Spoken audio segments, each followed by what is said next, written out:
Ano kaya gagawin ko ngayong araw na to? Martes na. Malapit na yung aking biyahe sa Panagbenga Festival sa Baguio City. At hopefully, magkinta po uli kami ni Pinoy Survivor, si retired Captain Clemente Enrique. Siguro, ano kaya pwede kong gawin yan? Alam ko na. Nakikita ko sa inyo yung t-shirt na aking pinaprint para sa uniform ng Pinoy Survivor. Ito po. Ito na. Guys, Pinoy Survivor. Narito. Sa left side. Parting puso. Dahil nasa sa puso namin ang maging Pinoy Survivor. At di pa yan nagtatapos. Ito pa sa likod. Diba? Pinoy Survivor. Hindi ko lang kung nakikita nyo.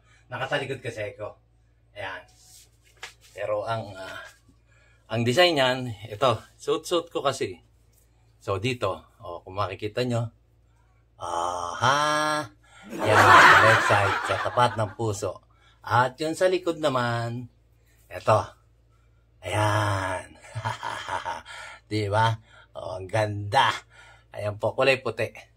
Yan. At pakikita ko naman sa inyo yung black. Whoop!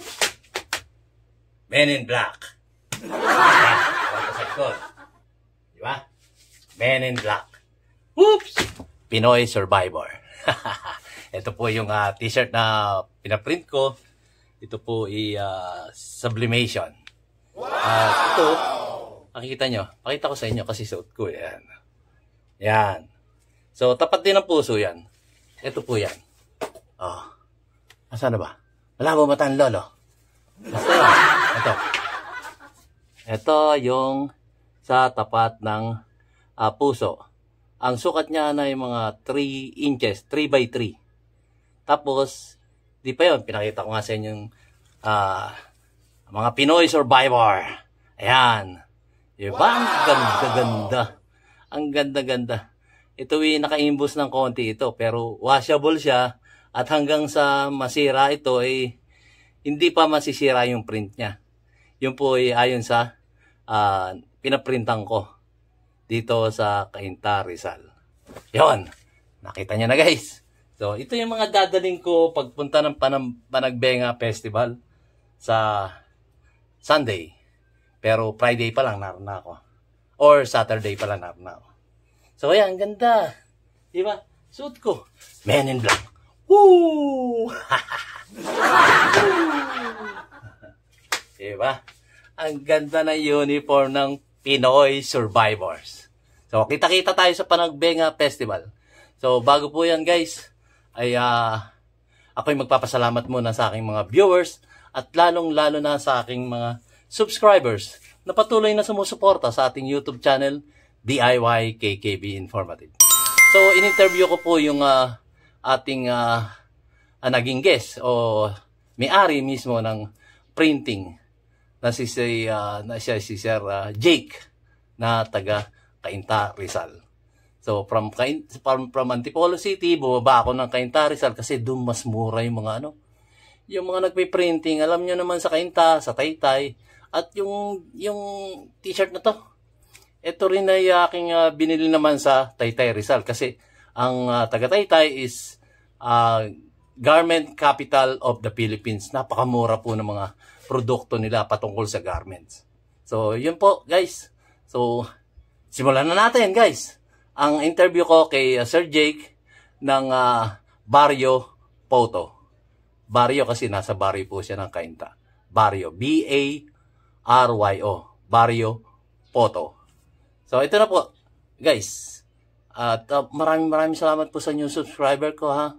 So, kung gusto nyo magkita-kita tayo sa Baguio City sa Panagbenga Festival, magkita-kita tayo doon. At para naman tayo magkakakilala. So, i-PM nyo lang ako. PM nyo lang ako kung saan tayo magtatagpo. Pero normally, doon po ako sa tinatawag nilang, ano ba tawag doon? Kalimutan ko na. Basta naman yun sa Session Road. So, ito na po guys. Ang interview ko doon sa may-ari mismo at gumagawa nitong mga sublimation, printing. So, meron din sila mga mga baso na po pwede nyong lagyan ng logo. Yung pangkapi-kapi ba? Yun. At marami pa. Tunghayan nyo sa aking interview kay Sir Jake ng Pinoy Survivor na rin to. Entrepreneur to, guys. Matutunghayan nyo dito ang mga sinasambit ko ayon sa aking mga panaginip. So, ayun po. Ito na po, guys. Napatagal na intro mo, DIY KKB Informative. Simulan mo na!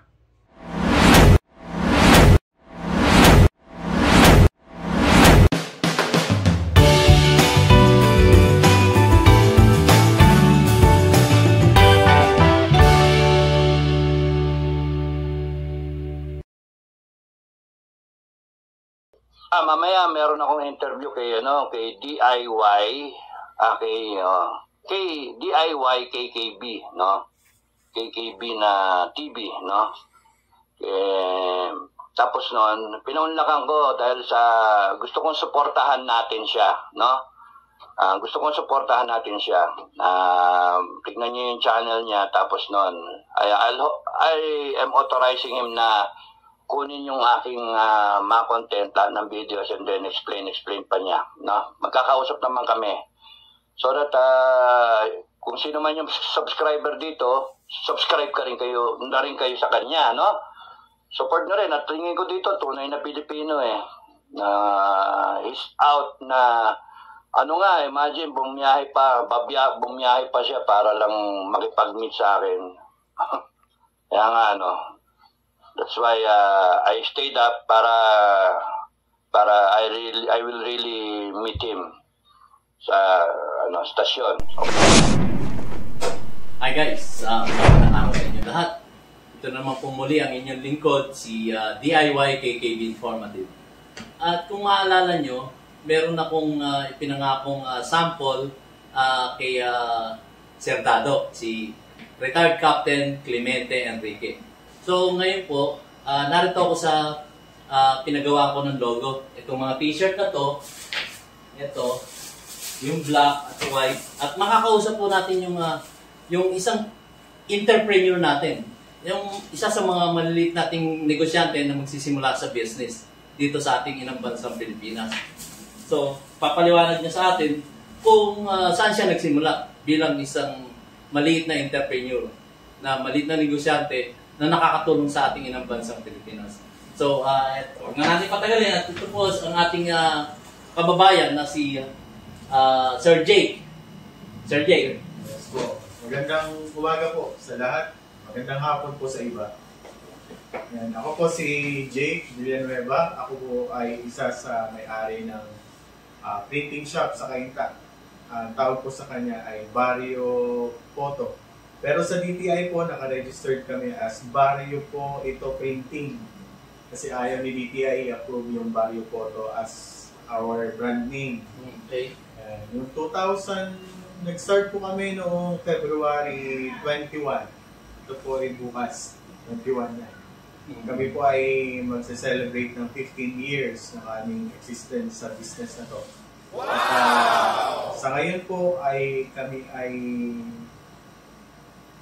patuloy na nagke-create ng mga items, mga napapanahon na trending na mga usable materials, mga machines, at mga iba pang merchandise. Okay. So, dito sa pinagawa ko, sir, anong tawag dito? Dito sa print na to? Kaya dito sa puti. Puti ito, guys. Puti, meron siya sa back. Ito yung mga pinangako kong sample kay Sir Dado. So, paki-explain nyo naman, sir. Bali, ito po ay tinatawag na sublimation printing. Sa sublimation printing po ay ang ginagawa po niya, ang process niya ay heat press din. Pero ang proseso po na ginagawa ni sublimation, tina-transfer na yung ink from dun sa sublimation paper papunta dun sa shirt or dun sa textile. So, si sublimation po, may pinipiling tela. Hindi lang po basta tela, tatanggapin po ni sublimation. Unang-una minsan, ang kadalasan pinatatatakan sa sublimation ay ito, yung ganito pong klase, puti. Ito po ay tawag na sa tela nito ay dry fit. Ibig sabihin po, mataas po yung polyester content ng ganitong tela. So sa ganitong tela po, mas mapapakita po yung printout ng ating sublimation sa damit. Yung nakikita nyo naman po mga sublimation na full sublimation na tawag doon, tinatatakan din po yun, nag-i-insert din po sila sa puti. So buong t-shirt po yung tinatatakan nila. So yun po ay tatatakan bago tahiin. Yung ganito po klase na dala ni Sir ay ready-made na damit. So ang technique po na gagawin dito ay pre-sub. Ibig sabihin po ay hindi siya full sub, portion by portion lang po yung kaya niyang tatakan. Saka ang kagandahan sa sublimation, pwede niyong planchahin, pwede niyong i-brush, hanggang masira na lang yung damit. Yung tela mismo ang susuko dito. Sa telang dry fit. Dry fit, polyester. Polyester. So dry fit yung pinagawa ko kay Sir. At yung nga, ang naging resulta, pakilaglat nga Sir.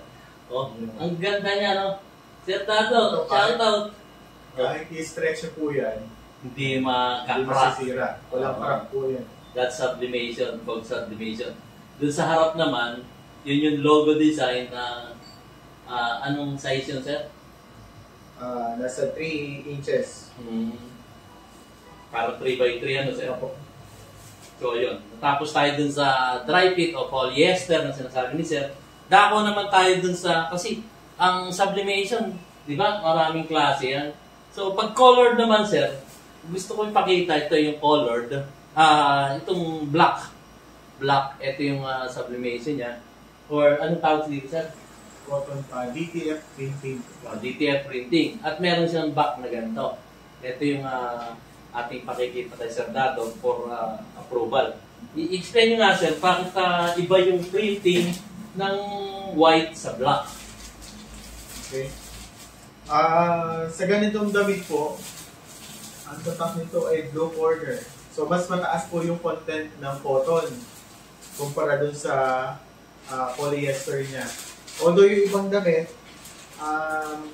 60-40, 60-20, ibig sabihin 60% lang yung cotton niya, 40% lang yung polyester. So ngayon, ang proseso po na ginamit dito sa itim na damit na to ay DTF printing o direct to film printing po ang tawag dito. Ang ano po nito, ang kagandahan po ng DTF sa printing, pwede siya sa leather, pwede siya sa plywood, sa wood, or sa cotton, or pwede rin sa colored na dry fit. Ibig sabihin, kahit dry fit to, pwede rin po yung ganitong print na DTF. Pero yung DTF po kasi ay iba sa sublimation. Ang sublimation, makinis po yung texture niya. Pero sa DTF po, sa ganito ay makakapamo yung tatak kasi medyo angat to. Pero mas manipis yung print nito. Parang naka-emboss siya, Sir. Opo. Meron po kasing meron pang ibang process ng printing. Meron pa pong vinyl, printable vinyl, dark transfer, yung mga nauna po, like transfer paper, yan yung mga unang ginagamit sa printing. Sa ganito po, ang advantage po ng DTF ay hindi ka na magpipil. Hindi ka na magsiset. Kumbaga dati kasi sa vinyl, ikakat mo lahat ng pula. Ipe-press mo yung pula. Ikakat mo lahat ng dilaw, ipe-press mo yung dilaw. So para ka nagbubuo ng Lego. Kaya lang, the more na dumadami yung vinyl, the more na umiinit sa katawan. Mas mainit, mas makapal. So mas mahirap isuot kasi hindi ka komportable. Kasi ang naging komportable tayo noon, yung pintura. Yung DTF po, good as parang pintura na rin po ito sa nipis niya. So ito po, breathable to. Ibig sabihin, hindi siya mabigat, hindi rin siya yung light ang output. Yan po yung DTF printing. Okay. So yun, naipaliwanag ni Sir kung paano yung proseso. Ngayon, yung presyohan guys, kasi marami kong napuntahan na mga printing na gaya ng binabanggit ni Sir, ay ang taas po ng presyo. Alam naman natin mga negosyante ngayon, dapat pababaan para, kumbaga, maliit lang yung tubo mo, sa dami ng parokyano, doon magsusurvive ang isang entrepreneur na nagsisimula sa kanyang business. So, pag-usapan natin, sir, paano kayo napunta dito sa business na to? Para naman na merong idea ng ating mga kababayan, hindi lang sa printing, kundi sa iba't ibang negosyo rin na gusto magsimula ng negosyo. Hindi lang sa printing, kasi isipin natin, bakit itong negosyong to ang pinili ni sir, may idea ba siya dito? O kaya niyang patakbuhin ng smoothly kasi kailangan meron kang alam dito bago ka pumasok sa isang negosyo. So marinig naman natin kay sir, paano siya na suot dito sa negosyo to, hindi yung pag-garments, hindi yung pagtitinda ng mga grocery, yung mga ganon. So kay sir naman, paliwanag niyo nga sa amin sir kung paano kayo na pasok dito sa business na to. Actually, nag-start kami noong February 2009. Ang business namin is talagang naka-focus kami sa video editing, saka sa basic na printing lang. Pero after a month, yung video editing kasi bibihira. Ano yung sir, sa media ba yun? Nasa media ba kayo that time? Nag-work po ako noon sa isang Christian company. Okay. Ayun po yung division siya ng video editing saka videography. Ngayon, after noon, nag-resign ako at nag-start kami ng business. So, hindi pa kami kasal nung wife ko ngayon na nag-start kami. At after a month, yun nga po, napansin namin na may opportunity po sa printing. So, yung puhunan namin na 25,000, after a month, kumita kami siguro mga 5,000. Binili namin ng laminator. After a month, binili namin ng ganitong device, ganitong machine. So, nag-start kami ng isang PC, isang cutter, isang printer. So, lahat po yun basic na nag-start lang sa isang garahe. Yung garahe namin ay binubuksan pa yung bintana ng gano'n pag may magpapaprint. Pa-print ka, tapos bubuksan lang na yung bintana, i-print namin. Okay. So, doon po kami nag-start. At after po noon, inabutan na rin kami ng Undoy, wash out kami ng Undoy. Tapos, noong 2016, nag-try kaming lumabas, punta kami ng highway. Dito lang po, malapit din lang dito sa Kainta.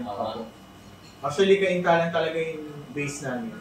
At nag-stay kami doon ng mga 5 years pa. After noon ng pandemic, ay mas lalo pa na mas kumilos pa ang Panginoon. At dinala kami dito sa pwesto na to. Okay. So, kami ay natutuwa dahil bukod doon sa mas malaki yung pwesto, sa kami mga ganito pang production area na pwede namin makuha. Tuwa kami dahil yung printing na linya namin ay lumaki, at hindi na kami nagkakasya doon sa harap, sa store namin. So, meron kaming ganito na production area. Ngayon, nakapag-produce kami. Actually, ito yung ginagamit sa printing ng t-shirt na ganito po. So, ito po yung BTF machine. Okay. So, kailangan po niya mag-occupy ng isang buong kwarto para maparan ito. Kasi ito po ay may usok, medyo mainit. Kailangan pa rin may aircon kasi nag-iinit. Aircon din. Pero yung aircon naman po is controlled. Hindi naman po siya laging nakabukas. Okay. Tapos, yun din po, meron kaming portion ng doon, tawag dito, stock room. So, meron kaming table doon na production area. So, kami po ay patuloy na gumagawa pa rin. At alam ko po na patungkol po doon sa pricing niya, yung price po ay depende rin sa quantity na gagawa. So, may mga times po na mataas ang supply, so kailangan din po namin taasan yung presyo. So, pero hindi naman po biglaan. Pinopost din namin sa Facebook na magtataas kami ng ganito. May Facebook account ka, sir? Yes, sir. Meron. Anong Facebook account mo, sir? Para sa ating mga viewers, para kung halimbawa mag-inquire sila sa iyo, pwede kang i-reach out sa Facebook account. Actually, yung Facebook po ay yun na rin yung aming page. Yung page nyo. Yung Barrio Photo. Barrio Photo lang po. So, isa-search lang. Barrio Photo. Barrio Photo. Baryo, P-H-O-T-O. Ayan. Sa price naman po, marami kaming nung nandito kami sa labas, before pandemic, siguro meron kaming 1, 2, 3, 4, 5, 6, 7 kaming ganito ang business. Dito sa area. Napakarami namin. Sa ngayon po, kami ay 1, 2, 3, 4 na lang. Ibig sabihin competitors niya yun? Okay. Hindi naman competitor, sir. Pero meron kasi kaming kanya-kanyang mga suki. Okay. Nagkakaroon naman kami ng sa tagal na rin namin. Actually, ang tagal namin hindi nakakapag-post sa Facebook dahil na sa dami na ginagawa, wala kaming oras na walang tinatapos. So, yung mga pumapasok nung Monday, tinatapos namin ng Tuesday, tinatapos namin ng Wednesday. Marami rin po kami mga naka-tie up na catering. So si catering po ay nagbabato sa amin, gawin nyo to. Kasi ang event po kasi kadalasan Wednesday, Friday, Saturday, Sunday. So kadalasan po, yung Saturday, Sunday na yan, nandiyan po yung full blast sa mga catering. So tinatrabaho po namin yan from Monday to Friday. Sa catering po, ano yung ginagawa nyo? Sa catering po, yung mga signages, tarpaulin, table number, menus. Ayun po ang ginagawa namin sa catering. Saka po, hindi lang isa, kundi parang halos lahat ng catering dito sa Kaintay na kilala. Na na rin namin, kliyente rin namin. Okay. Saka po yung mga nag-decorate, nag-arrange ng isang setup ng mga birthday steps at weddings. Sila rin po ay mga close friend naman po namin. Sila yung mga balloon artists, mga hosts, coordinators. So sila rin po ay kakayak din namin. Siyempre yung price nila po mas mababa. Kasi sila po ay mga regular na suki. Laging nandyan. Pag kailangan nila ng ganito, ipipin, So, bukod po doon, nagagawa po kami ng mga iba pang products. Bukod po doon sa t-shirts, meron kaming mga ceramics, mugs, plates. Tapos sa textile, meron din kami mga pillows, t-shirts, jackets. Tapos sa mga printing, photo printing, meron din kami mga Sintra boards, meron din kaming acrylic. Lahat po yun ay unti-unti po namin binubuo na magkaroon kami ng sarili ng mga machine. Ngayon po, ang tinatarget namin ay laser cutter engraver. Kasi yun po ang bago ngayon. So, dapat pag ganun po, sumasabay tayo kahit meron tayong maliit na version ng mga ganong machine. Tingnan nyo guys, ito'y may halin tulad natin sa mga grupo ng Pinoy Survivors. Kasi nag-survive siya, di ba? From empleyado, nag-empleyo ka. Tapos, hindi ka umaasa doon sa, halimbawa, wala kasing kumbaga, level lang yung income mo doon Not like nung pag-entrepreneur, medyo pwede kang umasenso ng umasenso. Kaya Pinoy Survivor din siya. Na, kumbaga, hindi tayo yung katulad nung pasintabi po dun sa ating mga opisyalis sa gobyerno nagbibigay ng ayuda. Ang nangyayari kasi, pag nagbigay kayo ng ayuda, sa dami ng ayuda yung pinamumudmud nyo, tinuturuan nyo lang maging tamad yung ating mga kababayang mahihirap. Bakit hindi nyo bigyan? Tulungan nyo magkaroon ng hanap buhay para magkaroon sila ng sariling sikap nila na sila mag-survive sa buhay nila. Kagaya ng ating grupo na Pinoy Survivor. Di sir nga, tingnan nyo, empleyado. Hindi siya nakontento dun sa kanyang sweldo. So, nag-isip siya na mag-level up. Ito nga, nagnegosyo siya. Siya ngayon ay isang entrepreneur ng ating inang bansang Pilipinas na hindi sakit ng ulo ng ating gobyerno.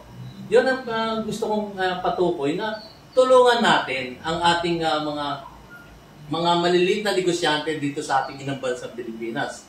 Nakagaya ni Sir Jake na sumikap siya at siya unti-unti ngayong umaangat yung kanyang business at sa murang halaga, affordable sa masa yung kanyang mga presyo dito. Yun. So, kayo Sir Jake, marami rin kayo binabayaran tax, ano? Marami po. Siyempre, pag nag-business ka po, kailangan legal lahat. From upa, kontrata ng upa, lahat po ng papers. Ang mga papers po ng mga DTI, BIR, meron mga ano yan, may mga yearly, may mga annual, monthly, quarterly na pinabayaran. Bukod po doon yung mga business permits, yan. Aside po doon, syempre, ang negosyo naman, hindi naman araw-araw ay malaki ang kita. Pero sa ngayon po ay nakikita namin na ang pagkilos ng Panginoon ay tunay na gumagawa. Amen. Yun nga. So guys, yun nga. Dapat itong mga maliliit na negosyante sa ating ng bansang Pilipinas ay tulungan ng gobyerno, hindi yung meron ka ng barangay clearance. Tapos pupunta ka pa sa munisipyo para maghingi ng permit sa mayor. Tapos meron ka pa DTI at marami pa. So, bakit papakialaman pa nung ating mga mayor at mga matataas na opisyal? Dapat sa barangay na lang kasi yun ang nakasakupan eh. So, dapat ang tulungan natin yung barangay, doon na lang pumukos sa pagbibigay ng pagbabayad ng tax nila doon sa barangay. Para nang sa ganun, yung barangay, umasenso naman. Kasi asensado na yun. Pumukos na lang yung mga mayor at ating lalawigan doon sa puntong, doon sila sa malalaking negosyo. Like, for example, SM, yung malalaking negosyante nila, doon sila pumukos ng mayor's permit, DTI. Pero yung maliliit nating mga kababayan na maliit pa lang ng mga negosyo, sa aking pananaw po, huwag natin pahirapan. Kaya, kung ganun ang gagawin natin, kung pwedeng yung presyo nilang pangmasa, mas mapapababa pa sila. Mapapababa pa yung presyo nila. Tama ba yun, sir? Kasi iniisip natin, negosyante siya, ang dami kong binabayaran tax, kailangan bawiin ko rin doon sa presyo. Kasi nagbabayad ako apat-anom ng aking mga permit. Pero kung babawasan nyo at tutulungan nyo yung ating maliit na negosyante para doon sa pagbabayad ng tax, magkakaroon sila ng adjustment para sa presyuhan. At maaabot ng ating pag lumaki na yung negosyo, tsaka yung kuhanan ng malalaking tax, diba sir? Kasi dito pa lang sa pagsisimula, ang dami ng permit eh.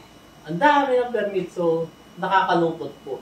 Nakakalungkot po yung ganong panawagan po sa ating mga opisyalis ng gobyerno na nanunungkulan dito sa ating bansa. So, yun sir, Nick, meron pa po mga nidadagdag? Ayun, maraming salamat po. Ano pa paano naman? DIY KKB Informative. Okay. Salamat po ng marami at alam ko po na sana po makatulong yung aming insights sa aming negosyo na magnegosyo rin yung ating ibang kababayan na patuloy na lumalaban sa pagiging Pinoy survivor sa ating Pilipinas. Yeah. Kasi Pinoy survivor na rin siya ngayon. Kasi nagsusumigasit siya, hindi siya umaasa sa mga ayuda. Kasi nagsusumikap siya bilang isang Pilipino, bilang isang mamayang Pilipino dito sa ating inang bansang Pilipinas. So, Pinoy survivor siya kasi nagsusumigasit siya. Huwag tayo umasa dyan sa mga ayuda na yan. Magsumikap tayo. Kasi pera din natin yan, nagbabalik lang sa atin eh. Yun nga eh, marami tayong nagbabalitaan, maraming di umano, kurakot sa gobyerno na meron pang mga 30% na kinukuha bago magsimula yung proyekto. Sa ibang topic na nating topic yun, topic ko na rin yun. So, yun guys. So, ano po ang pwede nilang option bukod dun sa Facebook account nyo na makakontak kayo patungkol dun sa mga printing, ng t-shirt, may sticker kayo, di ba? Meron din. So, may sticker din. Tapos meron yata kayong, yung parang lata na ano? Doon po wala. Wala. So, pakiulit nyo nga po yung mga produkto niyang po pwedeng iservisyo sa ating ating mga kapwa Pilipino dito. Ayan, kung kayo po ay naghahanap ng t-shirts, jackets, uniforms, souvenirs, maging yung mga wall decors at acrylic na mga street signs, maging yung mga panaflex, signages, gumagawa po kami ng lahat ng iyan. Sa tulong po ng ating mga kasama sa business po na to, meron din po kami mga groups na sumusuporta at nagtutulungan po ang bawat isa na mapalawak po yung printing business sa Pilipinas. Okay, di ba? Kaya maganda to mga entrepreneur kaysa naman sa yung sinasabi niyong constitutional change na economic provision na yun lang ang babaguhin nyo, pero pag nabuksan nyo na yun, malamang pakikialaman nyo na rin yung ibang saligang batas natin. Hindi na dun sa economic provision na iinganyohin nyo yung mga negosyante sa ibang bansa. Bakit hindi natin tulungan yung mga maliliit na mga negosyanteng Pilipino dito sa ating inang bansa? Hindi yung ang susuportahan nyo yung mga negosyanteng nasa ibang bansa. Pagka pumasok yung mga negosyanteng yan sa ibang bansa, yung sinasabi nyo economic provision at luluwagan nyo ang mga batas para makapagnegosyo dito yung mga foreigner dito sa ating inang bansang Pilipinas. Why not? Tulungan natin yung mga maliliit nating negosyante dito sa Pilipinas na nagsisimulang maging entrepreneur. Di po ba? Kesa doon sa mag-iinganyo pa kayo sa ibang bansa, tulungan natin yung mga Pilipinong negosyante dito sa ating inang bansang Pilipinas. Tama po ba, sir? Di ba? Kesa naman sa foreigner ang ating pagyayamanin dito sa ating bansang Pilipinas, ibigay natin ang tuon ng pansin doon sa mga maliit na negosyante na nagpukumahog na umasenso dito sa ating inang bansang Pilipinas. So, yun.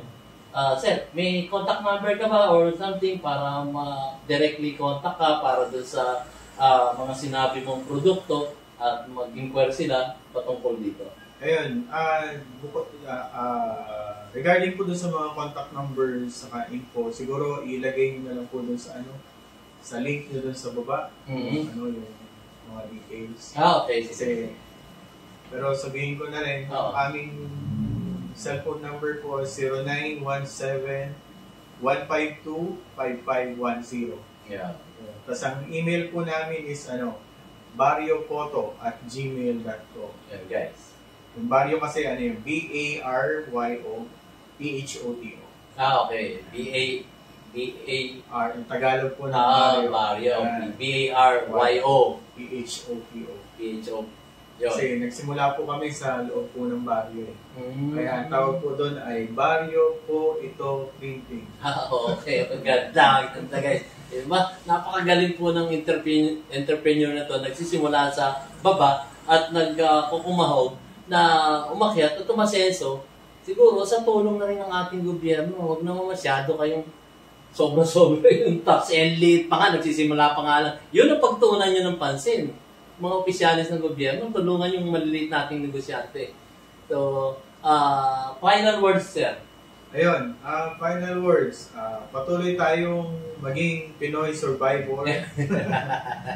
At magsumikap tayo na mag-negosyo.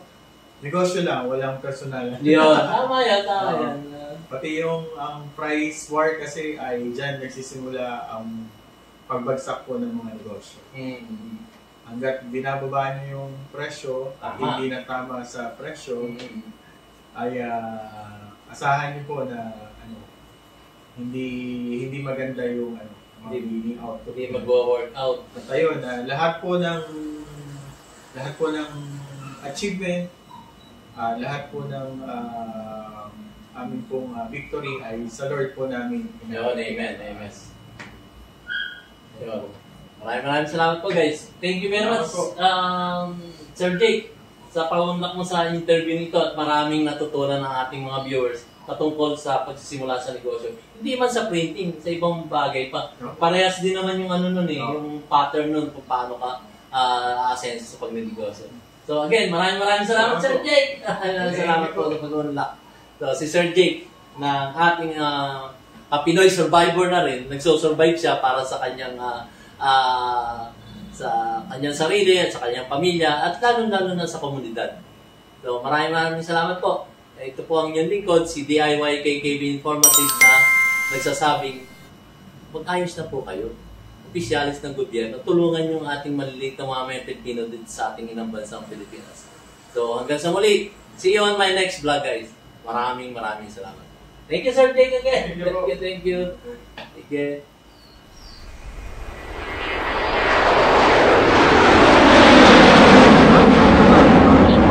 Salamat.